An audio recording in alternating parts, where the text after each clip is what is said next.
Hey y'all. Well, I'm back in the shop. Today's Thursday.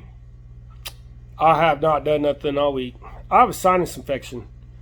I wake up in the morning, got eye boogers, my nose is clogged up, my head's pounding right here. We got a dirty face. Oh, maybe it's my shadow on my glasses. We got a lot of ragweed around here, and it's blooming like crazy right now, just driving me nuts. But anyways, with that being said, I got some parts in this week that I found. In the past video, we were talking about making something with those Dorman parts, trying to get the shifter on this car to work properly. Well, I gave Gavin's AMC a call, and guess what they had? They had an OEM replacement. So we're going to use that to fix it the way it was made to be to begin with. So the other thing is the PCV valve had no place to hook up to on my car because somebody epoxied a bolt in the other one. So they kind of just did me over. But with this one, I can fix that. I can get the crankcase ventilation tube up there, and we'll have it all working right. We won't get no moisture in our engine. If you ever open up your engine and there's a little bit of sludginess in your cap and a little bit of moisture on there, change your PVC. Yeah, PVC. That's plumbing. Your PCV valve, change that out and see if that helps. Sometimes it does. But also, if you live in a moist climate, you need it anyways. Then also got a Rambler service manual. Oh, let's see if I can get it off I got a Rambler service manual, and it's full of all kinds of useless information. No, it's very useful. It's got a lot of stuff in there that you really don't need to know, but it's nice to know. Like, they went through here, and it tells you how to do the adjust the windows, and I'm talking taking the door cards off and actually adjusting the windows properly. Since it's a hard top, you kind of got to do that. It shows how they made the car. All the body metal that they seamed together to make the body shell of the car, the subframe, all that. It starter, transmission, the fuel pump with the vacuum pump on top of it. It shows you everything that I've been trying to find out for 5 years is all right here in this one service manual. So guess what?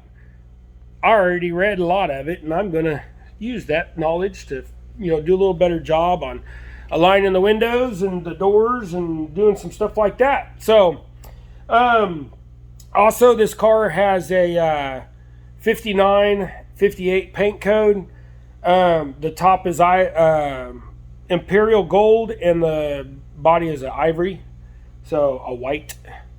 And I went to Hutchison and talked to a guy up there at the parts house where they sell PPG paint, and they got me a can of Omni paint, single stage enamel that is the right code. And I'll share that paint code with you guys. If anybody's out there got the 59 paint code and they need a modern, up-to-date paint code number so they can get some made, well, here you go. There it is, guys. You can pause that real quick, and that way you can get what you need. I'm going to get some of the ivory made up too. What they had to do was that guy, Barry is his name at the shop. He said, well, I got a AMC Rambler paint book. Let's go look. We went and looked. We found the code. We called up his paint supplier guy, and they cross-referenced some stuff, and that's what they came up with. So we're golden. We got this handled.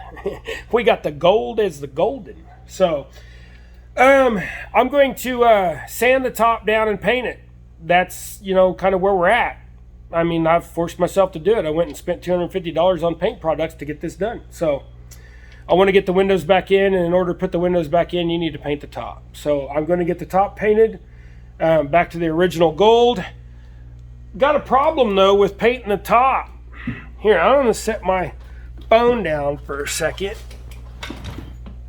so y'all can see my problem I have with painting this car. You ready? Quit running over my hose. How I'm going to stand the top as far as I can reach. That ain't going to do me no good. So, I do have a chain hoist. Don't think I won't chain myself up to that chain hoist and pull myself up and paint the side of the car on this side. Then I'll take and pull myself up, I'll slide myself over, and then I'll lower myself down, and I'll paint the other side of the car. It would not be the first time I used that chain hoist to paint a vehicle. Now, I did this to my bus, and I don't have none of the footage, no video of my bus. I don't have no video of any of my past projects before I started this YouTube channel. When I went in and bought a new phone, they weren't able to transfer over the videos, only over the photos. So I lost everything except for photos. So I'll give you guys a video in the future where I'll make a collage and put all that stuff together that I've done in the past, and you can see it. The car, in order to get it low enough that I can get to the top and paint the top, I went and had the rubbers taken off the rims, and so now I'm going to put the rims on the car and set it down on the ground just on its rims. If I do that, then the top should get low enough that it'll be easy enough for me to sand. If I have to, I'll get a walker, I'll stand up, and I'll duct tape my legs to the walker so I can stand there and paint the top. I'll get this top painted, trust me. I will get the top painted. Now I got 5 rims that I'm going to paint too, but I'm also going to paint the air breather the same gold. I think by painting the rims, the top, and the air breather all gold, it'll help with the looks. I don't even know what color the original air breather was. When I got it, it was black, so I made it black again. And it looks awful with all the other black that's on the car that I put on the car, which should have been white, but I don't like white under the hood. And like I said, if somebody wants to change it, they can lift the car up, pull the drivetrain out from underneath it, put it on a rotisserie, sand the whole car, or sandblast the whole car, paint the whole car, do whatever they want to do. But the roof was going to be done right, or at least done to the best of my ability. So, we got to still take off there's a little channel up in here that I still have to take off and everything, just so we can paint the ivory up underneath. And I could paint the gold and then come back and paint the ivory later and just tape off everything and then paint the ivory with this. But how far do you go with a car? If I go ahead and paint this car, I'm taking the whole dang thing back apart, blowing the doors back off, the bumpers back off, taking all the rest of the clips back out, sanding it down. I don't know.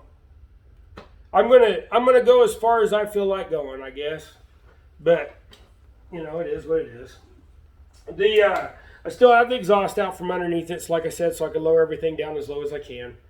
And that'll be basically my next video is going to be finishing off the parts that I got and then painting the top. And my last video editing wasn't very well, and I'm trying to do better. I had a lot of camera issues. I think my lens was just dirty or something. That's why it had that glare. So hopefully this light ain't throwing off that much of a glare. It don't seem like it is, but it may. And if it is, I apologize. So, like I said, I'm going to lower the car and paint the top, see if I get it sanded. If I have to, I will force myself to stand up, and strap my legs in somehow to keep them locked, and I'll figure it out. So it'll be a funny video, I guess. We'll have fun making the video anyways. Yeah, I guess that's about it. So, hey, thanks for watching, guys. I'm going to get on this. Like I said, I'm going to try to do better on the videos. I know the last one just kind of... It drives me nuts that it was as bad as it was. And I published it anyways because I wasn't going to... it took me 5.5 hours to do that video as it was. So, just the editing. And I need to get better. I need to maybe, like, take some classes or something. Or, you know, maybe... get on the YouTube creator thing and pay attention to more how they do stuff or something, or watch somebody. Anybody got any good suggestions, let me know. But, you know, I don't know if you can see them, but all the rims are back there on the floor against the door. And as you see, there's no rubber on them. So, all right, I'm going to get on this. Thanks for watching, guys. Appreciate it. I got a lot of stuff to move out of the car, and then I got to get a safe place over there and something built to put the front and rear windshield in, because right now the front windshield is in the trunk and the rear windshield is in the back seat, and that's not safe to be sanding and making the car vibrate and everything else. So yeah, I'm gonna get on it. I'm gonna go do something. You too, go do something, guys. Thanks for watching. Appreciate it. Like, subscribe. See you later. Have a good day. Okay, bye.